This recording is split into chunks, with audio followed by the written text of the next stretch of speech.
असफलता एक चुनौती है, इसे स्वीकार करो। क्या कमी रह गई देखो और सुधार करो।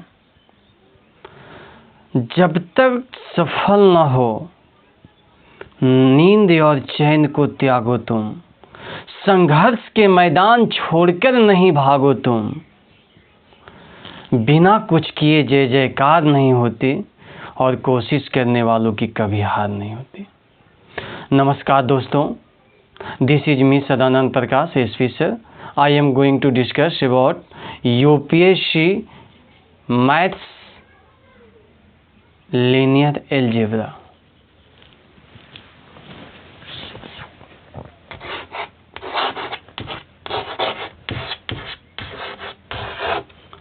Linear Algebra.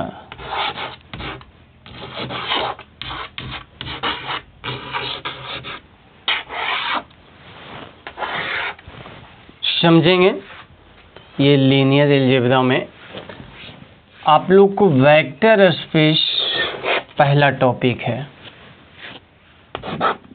वेक्टर स्पेस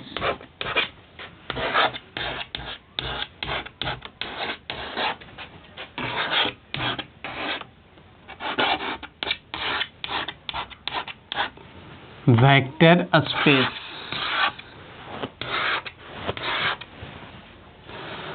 दोस्तों, जब आप वेक्टर पढ़े होंगे तो उसमें आप लोग के पता चल रहा होगा कि वेक्टर में 2 डायमेंशन पढ़े होंगे, वेक्टर में 3 डायमेंशन पढ़े होंगे। माइंड में एक प्रश्न उठता है कि क्या 3 डायमेंशन लंबाई, चौड़ाई, ऊंचाई, इसके अलावा डायमेंशन और भी हो सकता है क्या? तो इसका आंसर है हाँ। तो सर कितना? 4 से आगे, 4 से आगे भी, 5 से आगे भी, 6 से आगे भी, तो कितना? n। बहुत सारे डायमेंशन हो सकता है। इसकी एक अलग दुनिया होगी। कितने डायमेंशन होगा? आपको इसी चीज को वेक्टर स्पेस में पढ़ना है। चलिए वहां तक ले जाएंगे। इससे पहले आपको वेक्टर के बारे में बेसिक नॉलेज होनी चाहिए, और है भी। फिर भी हम चाहेंगे कि कुछ और भी आप लोग को दे दें। Vector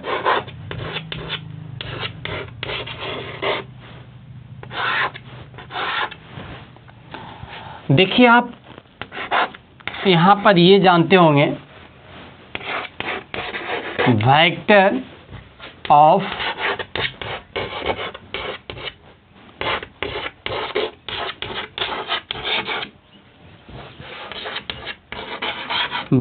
of represent in 2 way.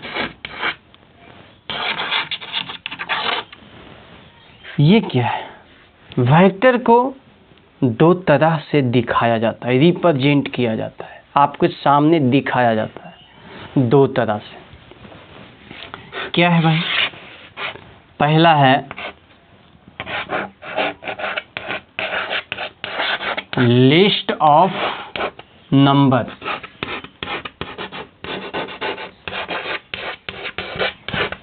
Subscript भी इसको बोला जाता है।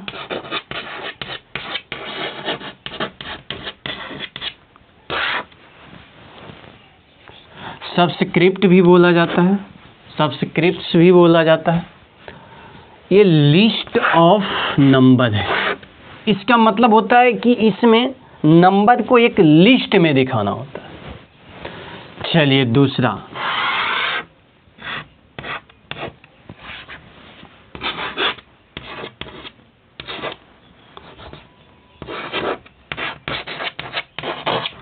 Certain of object.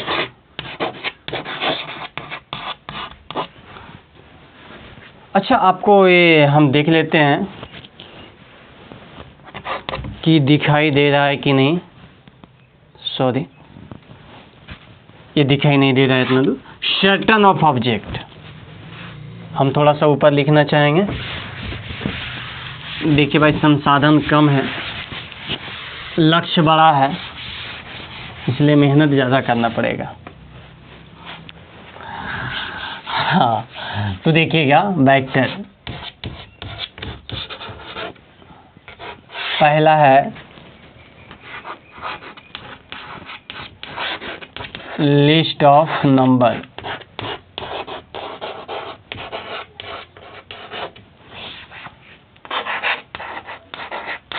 Subscript,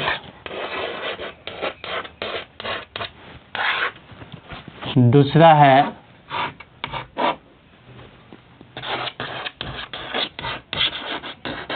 certain of object,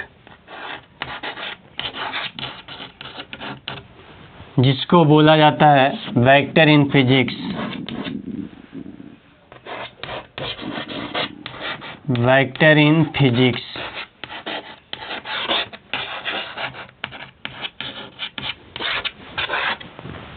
तो दोस्तों, लिस्ट ऑफ नंबर क्या है, बहुत अच्छी तरीके से हम समझाएंगे, बस खाली आपको ध्यान में रखना है। आप खाली अपना आँख से देखिए, कान को सुनने के लिए दीजिए। आपका जो छोटा लक्ष्य है उसको मैं चाहूँगा कि बड़ा में परिवर्तन कर दो। लिस्ट ऑफ नंबर, और बड़ा है तो खैर आपके सामने हम नतमस्तक हैं। List of number, subscript. देखिए, एक एग्जाम्पल से समझाते हैं, बहुत मज़ा आ जाएगा। मान लिया जाए कि आपको 4 बच्चे हैं, सॉरी आपको नहीं, आपके गांव में 4 बच्चे हैं, और चारों बच्चे का वेट आपको मालूम है। पहला का वेट है 5 kg, दूसरा का वेट है 10 kg, फिर तीसरा का वेट है 12 kg, और चौथा का वेट है 13 kg। अब इसी को आप लिस्ट ऑफ नंबर के रूप में कैसे रिप्रेजेंट करेंगे? लिस्ट ऑफ नंबर, तो सबसे पहले आपको लिस्ट ऑफ नंबर को सूचित करने के लिए कोई वेरिएबल को रिप्रेजेंट कर देना है। मान लिया जाए कि हम वेट को W से सूचित किए, कुछ और आता तो अदर से सूचित कर सकते थे, तो चलिए यहाँ अच्छा लग रहा है कि वेट को W से सूचित किए। अब इस W के बाद एक आप ब्रैकेट दीजिए, और इसमें आप रिप्रेजेंट के दीजिए सबस्क्रिप्ट को। और ध्यान रहे, ये W1 जो कि हम लोग लिखे हुए, W2, W3, W4 आपको क्लियर कर देंगे कि ये दोनों के बीच कॉमा का चिन्ह देना जरूरी नहीं है, और दे भी दीजिएगा तो गलती नहीं होगा, लेकिन नहीं देना है ज़्यादा बेहतर है। वेक्टर को लिखा जाता है कैसे, आपको बताते हैं। जब आप लिखते थे 2 डायमेंशन में, तो 2 और 3, ये बड़ी ब्रैकेट भी हो सकता है, छोटी ब्रैकेट भी हो सकता है, इसलिए आप ज़्यादा टेंशन में ना आवे। और भी 3 डायमेंशन वाले लिखते थे तो 4, 5, 6, ये कोई ज़रूरी नहीं है कि आप कॉमा देते थे, ऐसे भी लिखते थे। तो आपको पूरी जानकारी हो जाना चाहिए कि ये कॉमा नहीं भी दीजिएगा तो ज़्यादा बढ़िया रहेगा। अब ध्यान दीजिए, इसी को ये हुआ सबस्क्रिप्ट के रूप में। अब लिस्ट ऑफ नंबर के रूप में आपको लिखना है, तो क्या करना है, बहुत अच्छा आपके दिमाग काम कर रहा होगा।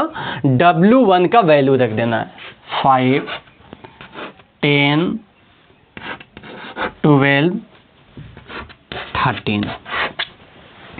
तो आपको ये वेक्टर को रिप्रेजेंट करने का रूप समझ में आ रहा होगा। लिस्ट ऑफ नंबर या सबस्क्रिप्ट, या यहाँ पर लगा दीजिए, ताकि यहाँ लगा दीजिए ताकि ये पता चले कि ये इस रूप में भी किया जा सकता है, नंबर के रूप में भी और सब्सक्रिप्ट के रूप में भी। तो ऐसे रिप्रेजेंट करने वाले को हम बोलेंगे लिस्ट ऑफ नंबर या सबस्क्रिप्ट। दूसरी बातें रह गया सर्टेन ऑफ ऑब्जेक्ट या वेक्टर इन फिजिक्स। इसकी जानकारी हम लोग लेते हैं, इसमें बातें क्या क्या होती है समझिएगा।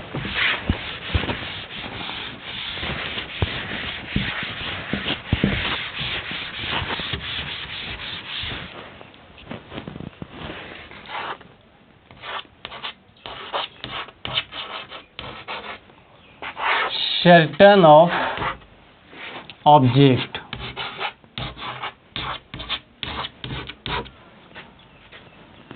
सर्टेन ऑफ ऑब्जेक्ट या इसको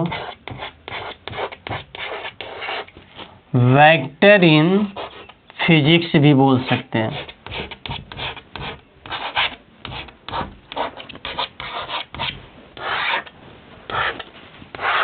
vector in physics, certain of object या वेक्टर इन फिजिक्स। देखेंगे दोस्त, इसमें दो रास्ता है, दो बातें को आपको समझना है इसमें भी। पहला बातें है कि वेक्टर में आपको स्केलर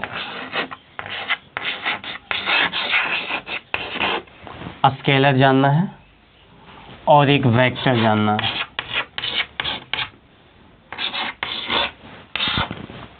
तो ये जो स्केलर है ये क्या है सर, इसमें केवल मैग्नीट्यूड रहता है।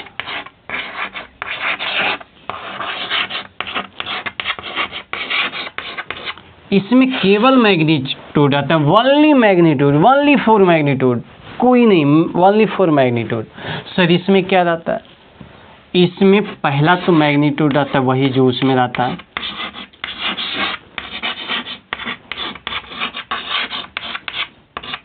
और दूसरा सर दूसरा रहता है डायरेक्शन।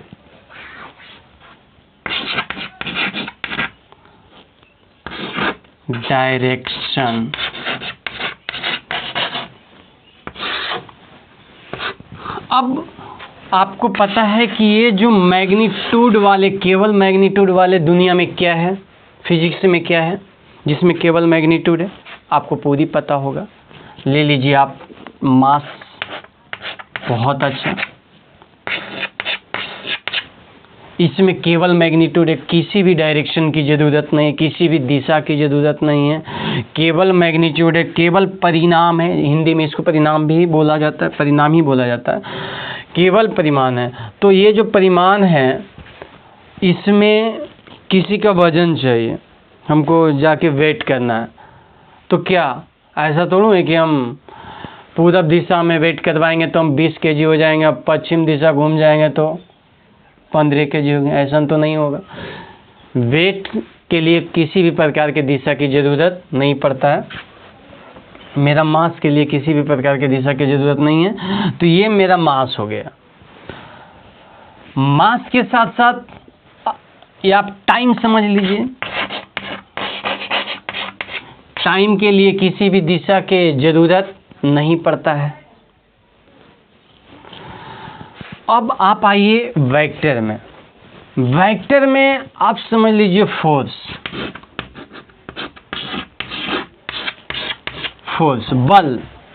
बल लगाने के लिए दिशा की ज़रूरत पड़ता है। मान लीजिए आप यहाँ खड़ा, हम इधर बल लगा रहे हैं, यदि गलती से इधर बल लग गया तो गड़बड़ हो जाएगा नाक मुंह में, इसलिए फोर्स जो है उसमें दिशा की बहुत ज़रूरत पड़ता है। अब दिशा के साथ साथ मान लीजिए फोर्स के साथ साथ वेलोसिटी आप समझिए।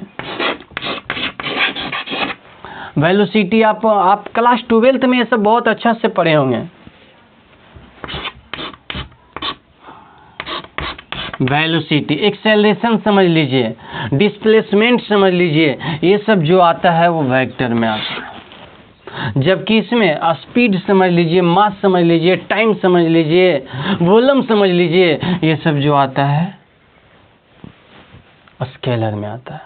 तो स्केलर आपको समझ में आ गया होगा, वेक्टर भी आपको समझ में आ गया होगा। अब देखिए हम लोग के मूल बातें यहाँ वेक्टर और स्केलर सर्टेन इन फिजिक्स को आगे में पढ़ेंगे। अभी फिलहाल इसके बारे में इतना जानकारी रखना बहुत ज़रूरी है। तो अब चलते हैं लिस्ट ऑफ नंबर को डिटेल्स करने के लिए कि लिस्ट ऑफ नंबर को डिटेल्स कैसे किया जाता है। ध्यान देंगे आप लोग, तब तक आप लोग शांति बना के रखेंगे। चलिए ठीक है, आ रहा है।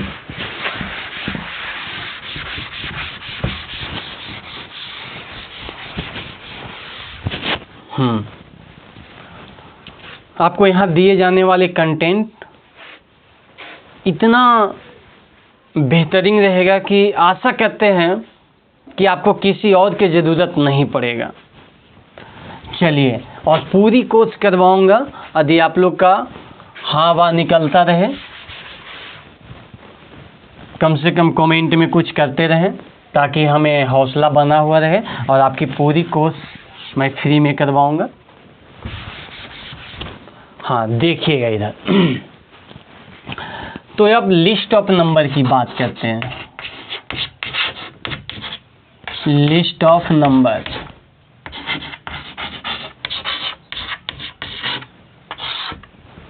लिस्ट ऑफ नंबर, इसमें देखिए आपको जानना है कि यदि हम वेट को W से सूचित किए और इसमें हम नंबर लिए हैं 5, 10, 12 और 13, तो ये जो दिखाया गया है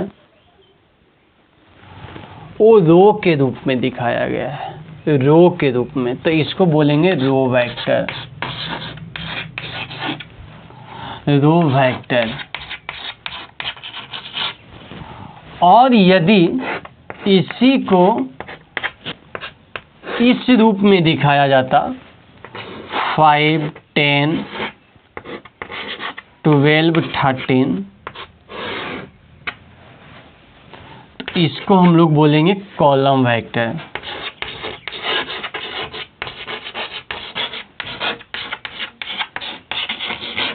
तो ये जो कॉलम वेक्टर है और ये जो रो वेक्टर है, इसकी बातें आगे क्या होता है दोस्तों, आपको समझना है इस बात के लिए कि यदि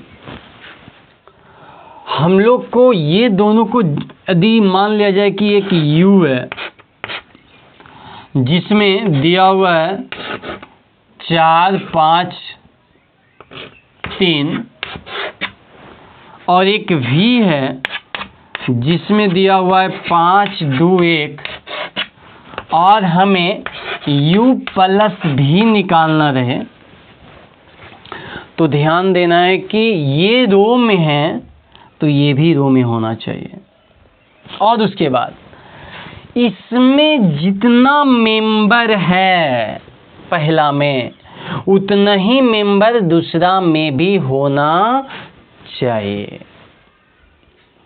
तब जाके हम दोनों को ऐड कर सकते हैं, दोनों को जोड़ सकते हैं। यदि एक रो में है और दूसरा कॉलम में है तो हम लोग नहीं जोड़ेंगे, या तो एक रो में है और दूसरा भी रो में है लेकिन मेंबर की संख्या सेम नहीं है तो भी हम नहीं जोड़ सकते हैं। इसलिए इन दोनों को जोड़ने के लिए हमको क्या चाहिए, एक तो सेम कंडीशन चाहिए, दूसरी दोनों का मेंबर भी सेम होना चाहिए।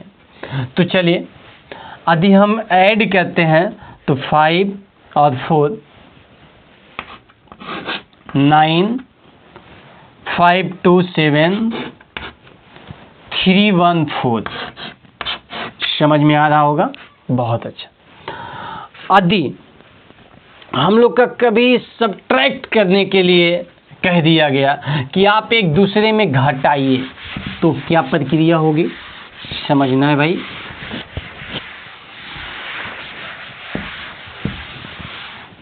ध्यान देना है आप लोग के। यदि मान लिया जाए कि U में है 4, 2, 5 और एक भी है जिसमें है 0, 2, 1। अब हमें कहा गया है कि U माइनस भी करें।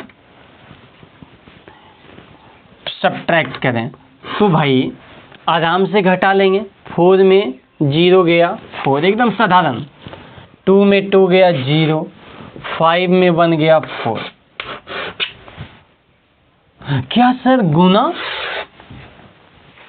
मल्टीप्लिकेशन? नहीं, अभी गुना नहीं, अभी आराम आराम से चलिए, गुना तक हम लोग नहीं जाएंगे, अभी इक्वल में जाएंगे। इक्वल,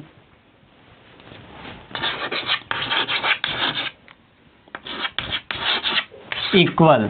अच्छा, ये जो इक्वल वेक्टर है इसमें हम लोग के क्या पढ़ना है, ये ध्यान में रखना है।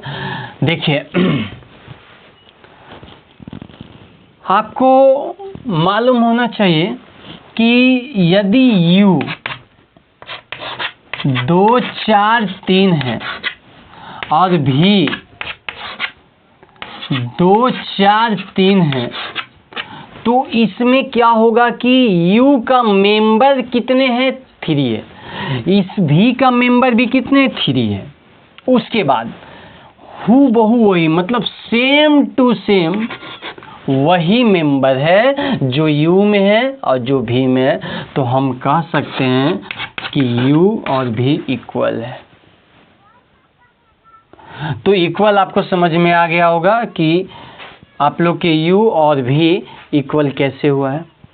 यदि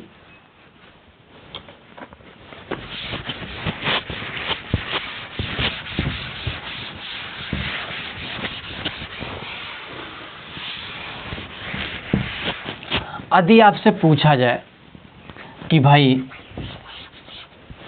जो इक्वल वेक्टर है उसमें आप एक वैल्यू निकालिए जिसमें u का वैल्यू दिया हुआ है x y z और v का वैल्यू दिया हुआ है 4 5 3, और आपको कह दिया गया है if u equal to v, u और v आपस में बराबर है, तो फाइंड x y z का वैल्यू निकालें। आराम से निकल जाएगा। x का वैल्यू आ जाएगा 4, y का वैल्यू आ जाएगा 5 और z का वैल्यू आ जाएगा 3। तो आप लोग के पूरी तरीके से समझ में आ गया होगा कि ये क्या बातें हो रही है, कैसे हो रही है। ये बातें आप लोग के एकदम पूरा क्लियर हो गया होगा। देखिए ध्यान देना इधर। अब आपको इसी में कह दिया गया है कि x प्लस वाई, u कोई वेक्टर है x प्लस वाई और x माइनस वाई, और v कोई वेक्टर है जिसमें है 5 और 1, और कह दिया गया है if u equal to v, तो फाइंड x एंड y। कैसे निकलेगा ध्यान देना है। देखिए भाई अभी एकदम आराम से चल रहे हैं, एकदम धीरे धीरे चल रहे हैं। यदि आपको फास्ट समझ में आ रहा है तो YouTube में फीचर दिया हुआ है, आप बढ़ाकर जल्दी जल्दी समझ सकते हैं। देखिए u इक्वल टू v दिया हुआ है, तो हम लोग के क्या करना है, इसका मेंबर पहला x प्लस वाई और इसका मेंबर है 5, तो x प्लस वाई को बराबर करेंगे 5 से, उसके बाद x माइनस वाई को बराबर करेंगे 1 से। ये फर्स्ट है और ये सेकेंड है। तो अब इसको हम लोग हल करेंगे, इसको हम लोग सोल्यूशन लेंगे। कैसे आएगा ध्यान दीजिएगा। आप इसको जोड़ दीजिए, जोड़ने के बाद ये कैंसिल हो जाएगा, 2x आ जाएगा, 2x इक्वल टू 6 आ जाएगा, तो x इक्वल टू 3 आ जाएगा। अब x का वैल्यू पुट कीजिएगा फर्स्ट में, तो फर्स्ट में आपको x के value 3 plus y equal to 5, तो y इक्वल टू 2 आ जाएगा। तो आपको समझ में आ रहा होगा कि यदि इक्वल में दिया हुआ है तो हम लोग आराम से निकाल सकते हैं। चलिए बहुत अच्छा। अब देखिए हम लोग थोड़ा सा आगे बढ़ते हैं।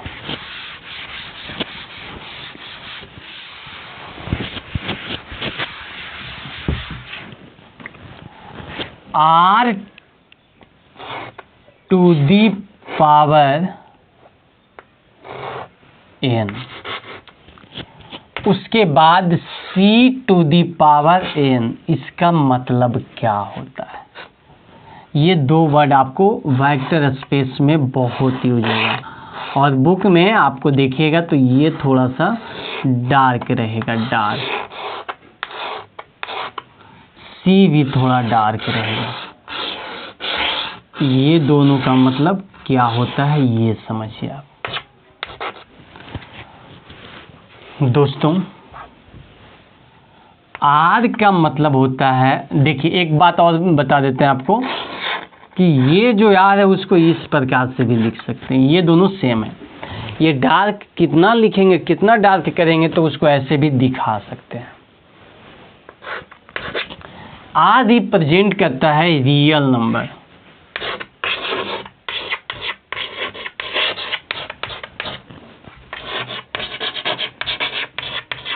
बहुत अच्छी से समझ में आएगा, समझिएगा। आपको ये नहीं महसूस होने के लिए देंगे कि आप एकदम हायर मैथ पढ़ रहे हैं, एकदम आराम आराम से सारी बातें को क्लियर कर लेंगे। पढ़ाई को पढ़ाई की तरह नहीं, एकदम इंटरटेनमेंट की तरह हम लोग के लेना है, एंजॉय करना है। ये आर हो गया, इसमें दो डंडा खींच लेंगे आराम से, इतना के घेच पेच करता है, इससे बढ़िया ये रहेगा रियल नंबर। अब देखिए रियल नंबर में यदि आर टू दी पावर 0 है, आर टू दी पावर 0 है, तो इसका मतलब होता है कि इसमें एक भी रियल नंबर नहीं है, इम्परटे मतलब खाली है। यदि आर टू दी पावर 1 है तो ये रिप्रेजेंट कर रहा है कि इसमें एक रियल नंबर है, और एक रियल नंबर है तो इसमें कुछ भी हो सकता है, 1 2 3 4 कुछ भी, माइनस प्लस चलेगा, केवल रियल नंबर होना चाहिए। अब देखिए ध्यान दीजिएगा कि यदि हम लोग के दिया हुआ है आर टू दी पावर 2, तो इसमें दो नंबर है या सब्सक्रिप्ट है, कुछ भी कह सकते हैं, तो मान लिया जाए इसमें 2 है और 4 है, ऐसा है। तो बातें समझ में आ रहा होगा कि यदि r to the power n है तो इसका मतलब क्या होता है? इसका मतलब होता है इसमें n नंबर है, n मेंबर है, 2 4 6 8 डॉट डॉट डॉट एंटर। इसको हम लोग डिनोट करेंगे r to the power n। ध्यान देंगे यहाँ कॉमा देना कोई ज़रूरी नहीं है, दे भी देते हैं तो गलती नहीं होगा, इसलिए इसको ध्यान देना। अब ये बताता है, ये क्या बताता है आपको हम समझा रहे हैं। इसमें हम ये क्या बताता है ये समझाने से पहले आपको बता देते हैं कि n का वैल्यू क्या हो सकता है। n क्या हो सकता है? देखिए n जो है वो नॉन नेगेटिव नंबर रहेगा। ये नॉन नेगेटिव क्या है sir? Non negative r to the power n non negative, ये क्या होता है सर? आपको डिटेल समझा दें कि ये क्या होता है नॉन नेगेटिव। ये 0 है, 1 है, 2 है, 3 है, 4 है, 5 है, -1 -2 -3 -4। तो आप देख रहे हैं, आपसे पूछा जाए कि ये क्या है तो आप बताइएगा ये पॉजिटिव है, ठीक है। ये क्या है तो ये बताइएगा आप ये निगेटिव है। अब आपसे सवाल रह गया कि ये क्या है? 0 और सारे पॉजिटिव वाले, तो आप बहुत आसानी से इसको पॉजिटिव कह दीजिएगा, लेकिन ये शुद्ध रूप नहीं हुआ। आपको समझना है कि ये क्या है, यही है non negative. Non non negative है, ये नॉन निगेटिव है, मतलब कि इसमें जितने भी है उसमें निगेटिव नहीं है। तो ये क्या, ये है नॉन पॉजिटिव। तो नॉन पॉजिटिव और नॉन निगेटिव समझ में आ गया। तो हम लोग r⁴n, तो n का वैल्यू नॉन निगेटिव रहेगा, मतलब 0 भी रह सकता है, 1 भी, 2 भी, 3 भी, 4 भी, 5 भी, डॉट डॉट डॉट। तो नॉन निगेटिव आपको समझ में आ गया होगा बातें। अब समझना है आगे कि यदि r⁴n है, अब इसमें a1, a2, a3 dot dot dot an है, तो ये सब मिलकर एक पॉइंट बनाता है। सर पॉइंट, हाँ पॉइंट बनाता है, पॉइंट, बिंदु, बिंदु, यत्नमन बिंदु, एकदम यत्नमन बिंदु। देखिए बातें क्या होती है कि यदि आप 2 डायमेंशन पढ़ते हैं तो 2 डायमेंशन में आपको मालूम होगा कि हम लिखते हैं 2 और 3। तो ये एक पॉइंट है, x कोऑर्डिनेट 2, ध्यान देंगे x कोऑर्डिनेट 2 और y कोऑर्डिनेट 3, ये एक पॉइंट है। यदि आप 3 डायमेंशन में पढ़ते हैं तो यहाँ एक और 4 ले लिया जाए, तो x कोऑर्डिनेट 2, y कोऑर्डिनेट 3 और z कोऑर्डिनेट 4 यहाँ पर आ जाएगा, और ये क्या रहेगा, एक पॉइंट रहेगा। तो इसमें भी एक पॉइंट है जो कि अलग दुनिया में हम इसको रिप्रेजेंट कर सकते हैं। इसमें कोऑर्डिनेट में 2 डायमेंशन, 3 डायमेंशन के साथ साथ n डायमेंशन होता है, जो कि एक अलग दुनिया में आता है, क्योंकि आप एक अलग दुनिया में जाने वाले हैं। एक बहुत बड़ा सपना है आपका। तो चलिए, ये आपको समझ में आ गया होगा कि r⁴n क्या है। अब आपको c⁴n के बारे में बताते हैं कि c⁴n क्या है। c⁴n क्या है? ये रिप्रेजेंट करता है कॉम्प्लेक्स नंबर को।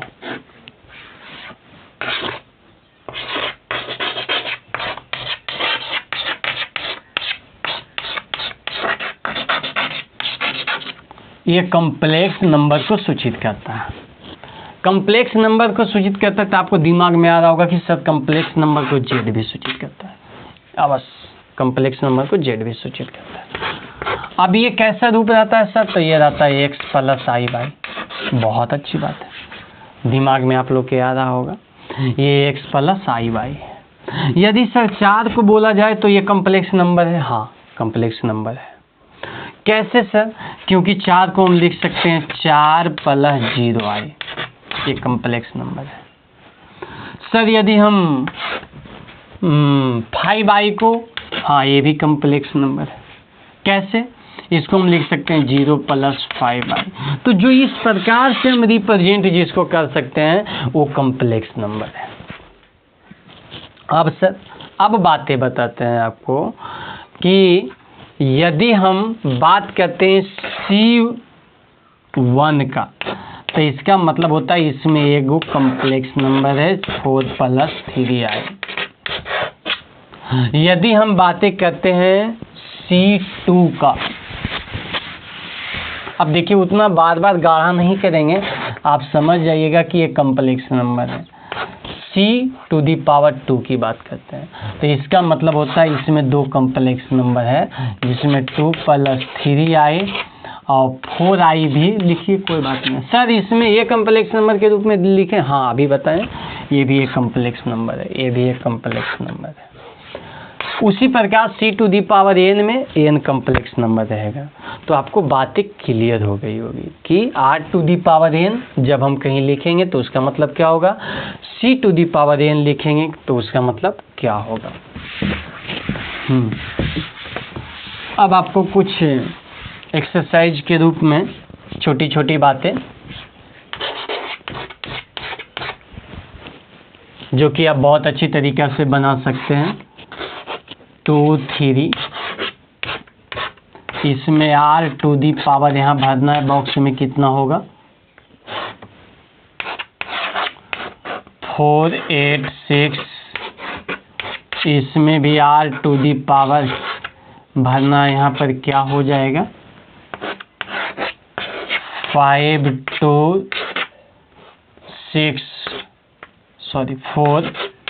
इसमें भी r टू दी पावर भरना, यहाँ क्या हो जाएगा